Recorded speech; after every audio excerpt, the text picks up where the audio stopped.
आज 11 एप्रिल.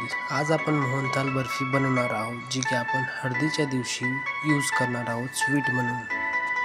उतरांवरून खास आचारी बोलवले होते मोहनथाल बर्फी बनवण्यासाठी. बर्फीसाठी लागणारं सर्व मटेरियल आपलं घरचंच आहे. तर आपण मित्रांच्या आणि भावांच्या मदतीने ट्रेला तूप लावून घेत आहोत, जेणेकरून बर्फी त्याला चिपकू नये. बर्फीचं बॅटर आपलं तयार आहे. आपण त्याला एक एक करून एका ट्रेमध्ये काढून त्याला थंड करण्यासाठी ठेवत आहोत. अशा प्रकारे पंक्तीसाठी लागणारी बर्फी आपली तयार झालेली आहे आणि ट्रे आपण थंड करण्यासाठी ठेवून दिले आहेत.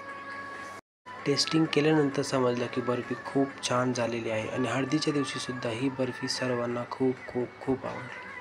त्याच दिवशी रात्री आम्ही मग बट्टीला मोहन देण्याचं काम चालू केलं. आमच्या गावाची एक पद्धत आहे, जिथे बट्टीच्या पिठाला मोहन दिले जाते तेलाने, जेणेकरून बट्टी मऊ आणि स्वादिष्ट बनावी. अशा प्रकारे इथे बट्टीच्या पिठाला मोहन देण्याचे काम चालू होते. पिठामध्ये तेल टाकून त्याला चांगल्या प्रकारे मिक्स करून ठेवले जाते.